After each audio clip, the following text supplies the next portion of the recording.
máme to požehnání vám představit jednu z těchto osvícených přednášek pod názvem Surangama Sutra, původ démonických stavů, druhá část ze 7 v pořadu mezi mistryní a žáky v angličtině 25. prosince 2018.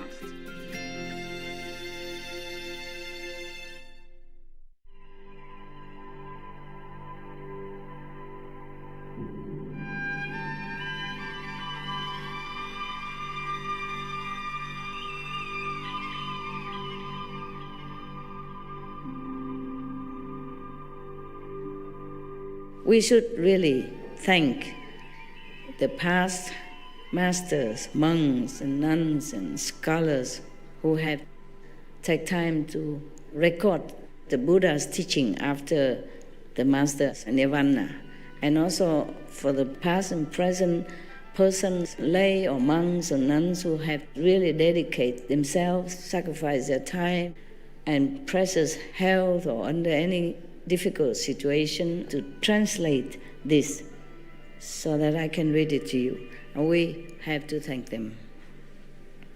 And may they be blessed forever by all the Buddhas, past, present, and future. May their merit be immense. May they be liberated forever.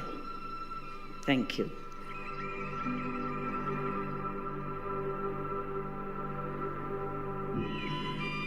According to Buddhism and the believer and the tradition, when you read Sutra and all that, you have to put on incense, flower, and bow to the Sutra first and thank all the Buddhas and Bodhisattvas in 10 directions, all respectfully, before you read it, okay?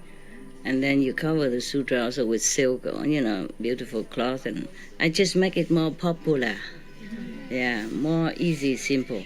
And I apologize to all the Buddha. I say if I done something wrong, according to the tradition, my heart is full of respect.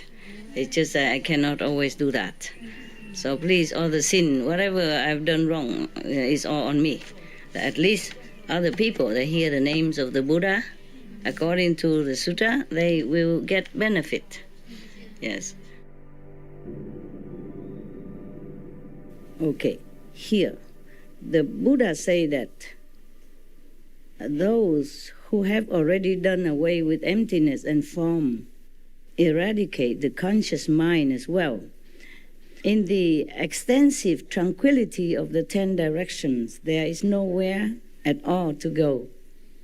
These beings are among those at the station of nothing whatsoever, meaning they not come, not go, they don't desire anything. That's good. So when the nature of consciousness does not move within extinction, they exhaustive investigate. Within the endless, they discern the end of nature. It is as if it were there and yet not there, as if it were ended and yet not ended. They are among those at the station of neither thought nor non-thought. I mean, they are practitioners. Go stepwise, yeah? This is the higher step than the step before. Yeah. These beings dwell exhaustively into emptiness, but never fathom the principle of emptiness. Go from heaven of no return down this road, which is a dead end to sagehood. They are among those known as Do Arhats, who do not turn their minds around, just like those in the heaven of no thought and the heavens of externalists, who become engrossed in emptiness and do not want to come back. These beings are confused, prone to outflows and ignorant. They will accordingly enter the cycle of rebirth again. Before that, the Buddha said that if you don't keep those precepts, etc., then although you have some fruit of the samadhi and meditation, you will not really become Buddha. Yes, you might enter in some stage like mentioned, but cannot truly become Buddha, okay? Yes. So they will go from one state after another like that, but still they must take care. Because the Buddha say like this, if you do not have truly, not the renunciation outside, but inside, not truly understand the truth, then still have to go back to rebirth in this physical world again.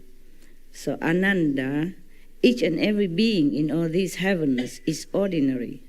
They are still answerable to their karmic retribution. When they have answered for their debts, they must once again enter rebirth. The lords of these heavens, however, are all bodhisattvas who roam in samadhi. They gradually progress in their practice and make transference to the way cultivated by all sages. The citizens of this heaven, apart from the lords of this heaven, the kings of this heaven, they are already bodhisattva, stationed, fixed. But these people who meditate and enter some samadhi of emptiness and be attached to that, they still not reach the ultimate goal. And they have to come back and they have to be responsible for their karmic debt, just like us even. Yes. Therefore, heaven is not the ultimate end. It is nirvana, okay? It's the best, meaning the highest level of sainthood, the Sach Khand level, they call that area, the 5th level, at least. But you will not go to the 5th level. Some other master did not want to take you to their place.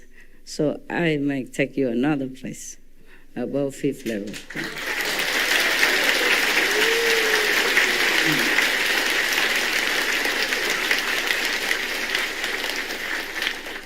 So you go to the 5th level first, okay? And then we make a transition to the other levels. Okay, huh? Yeah.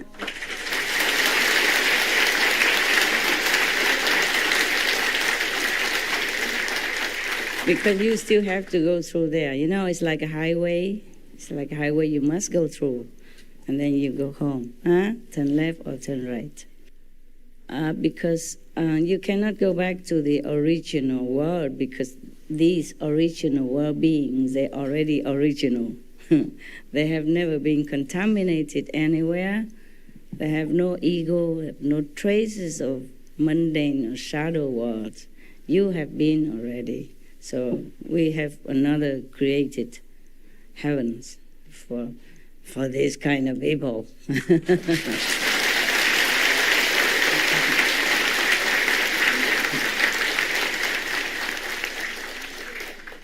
But I think I told the SMTV staff already before that.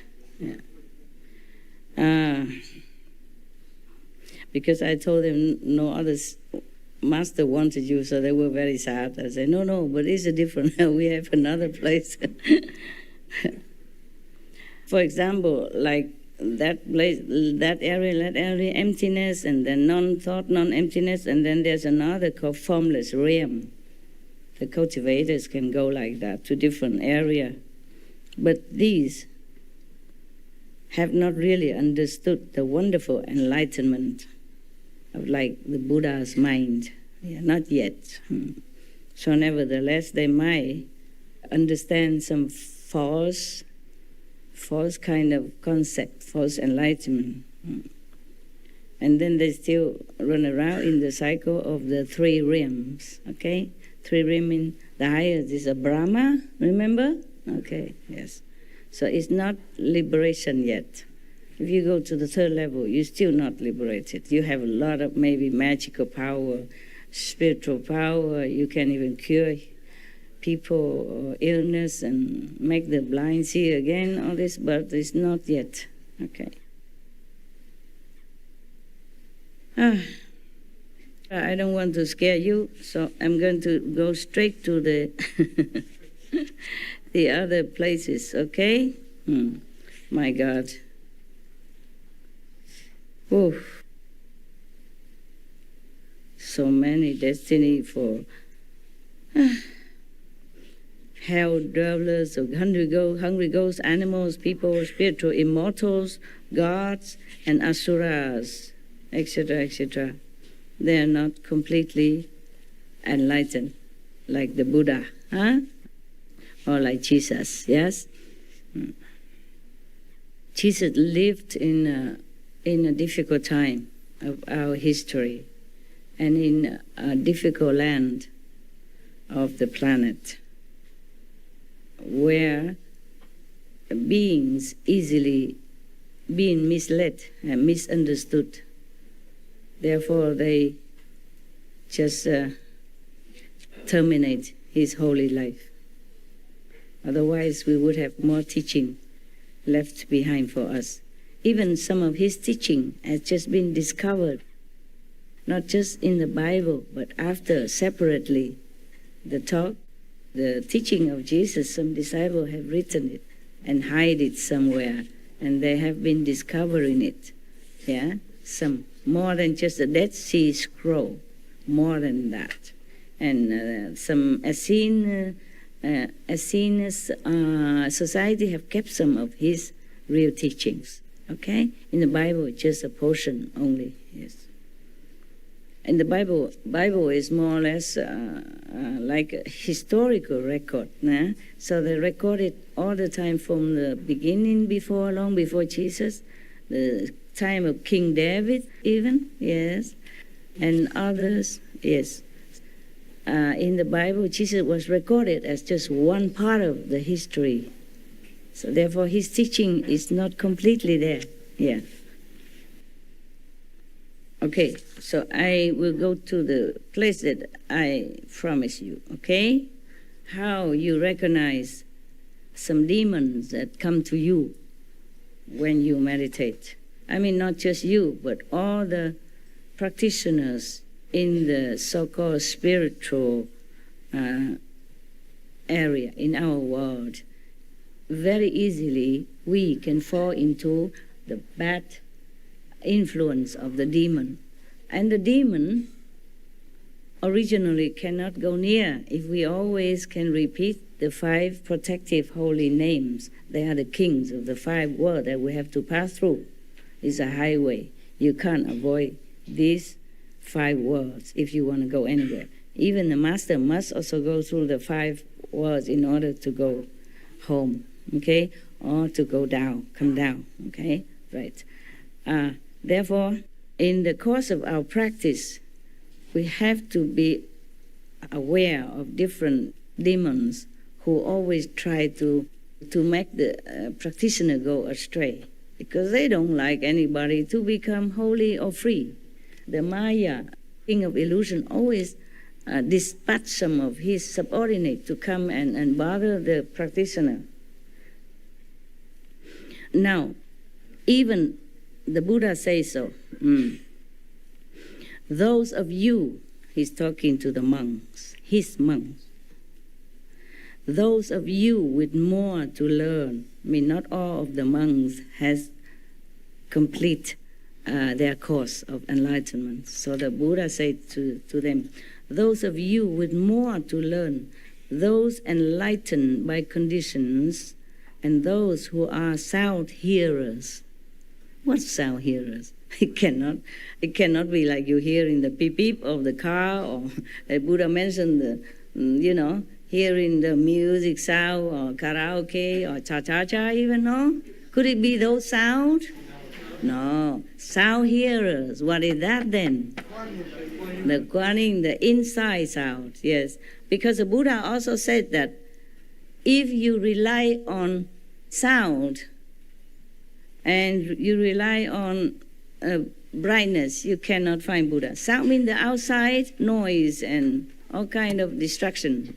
Yes, you cannot find the Buddha. Or just chanting or doing something like that, then you cannot find the Buddha.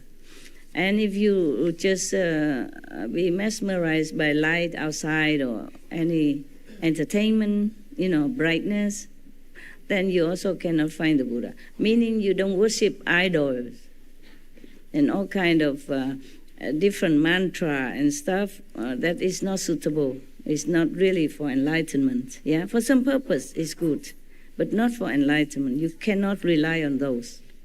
So in the Diamond Sutra, Buddha say that. Oh, there's another sutra. If I have time, I'll tell you. Yeah, Buddha lived long. bless him. That's why he has a lot of time to tell his disciples all kind of wonders beyond this world.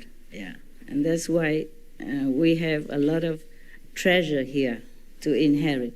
We have to really thank the Buddha and all the Arhats, the Bodhisattva.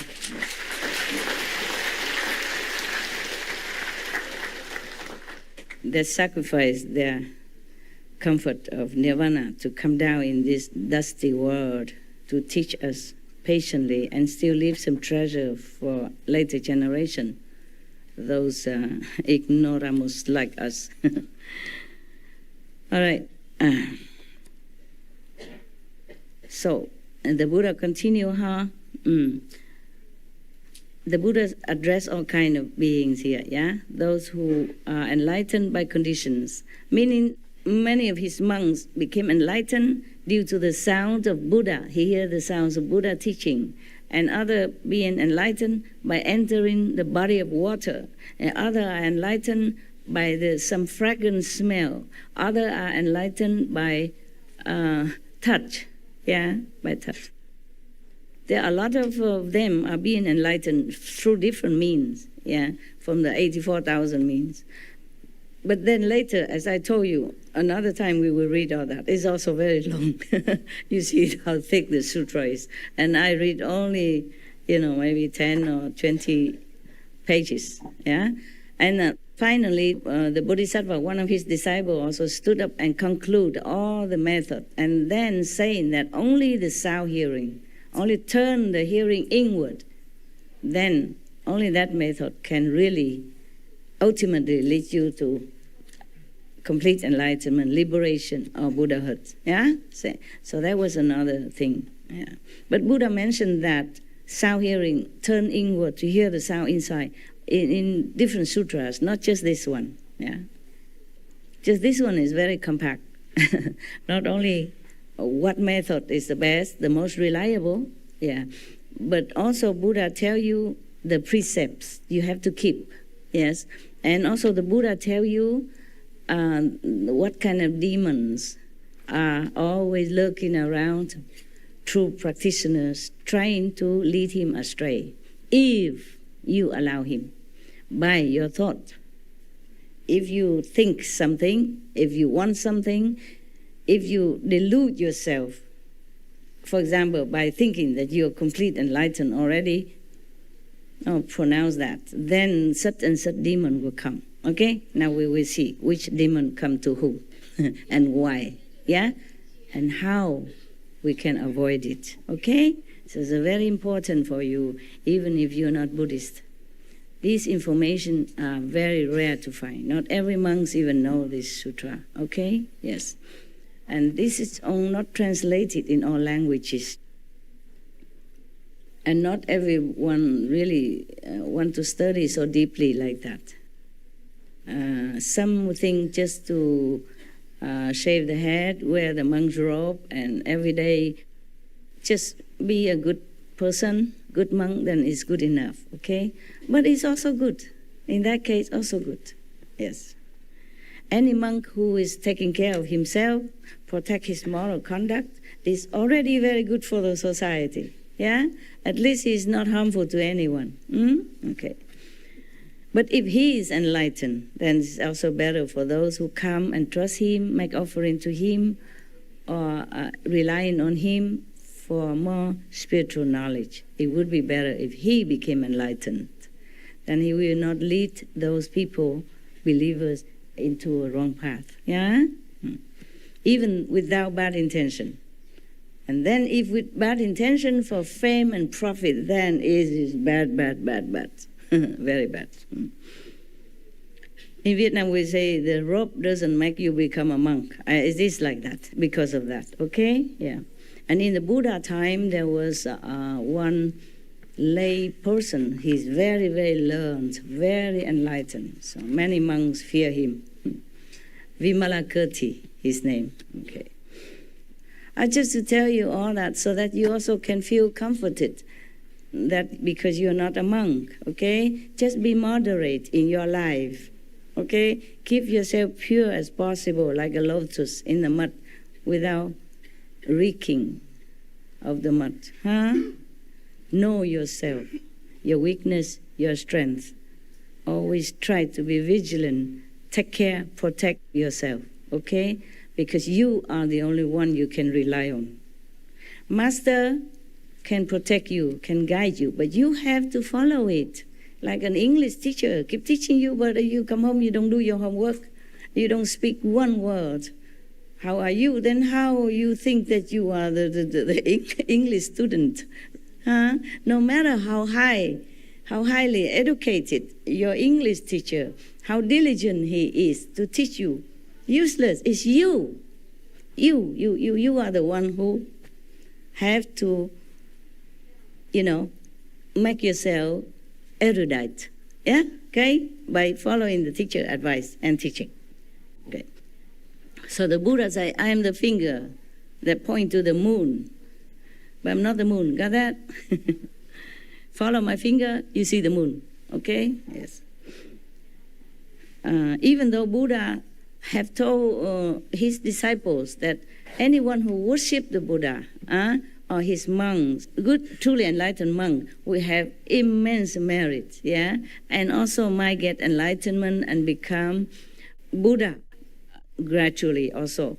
Even just light incense or light a light to worship the Buddha in front of his statues, etc. Always have a lot of merit, okay, even then. But that doesn't mean Buddha really seek recognition or reverence.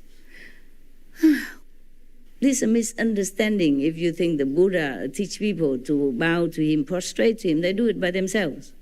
In India, there's a tradition. You touch your teacher's ground, the ground where he walked, or on his feet, and, the show of reverence, utmost reverence. But some do that to their parents also, okay?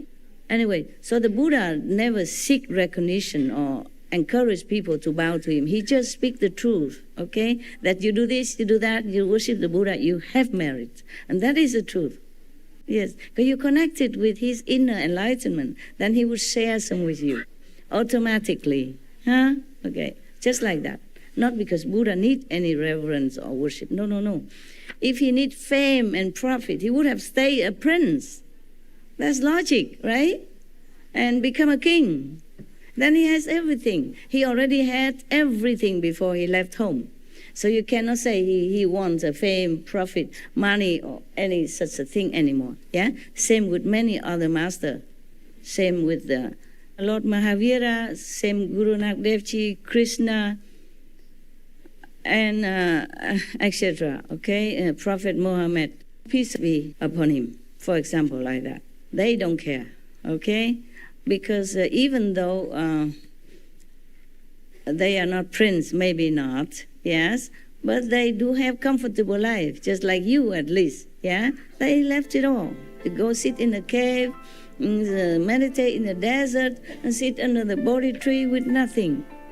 Don't know if tomorrow they have anybody bring food or not, no. And Jesus Christ, he also went to the desert 40 more days with nothing with him. They didn't have to do that.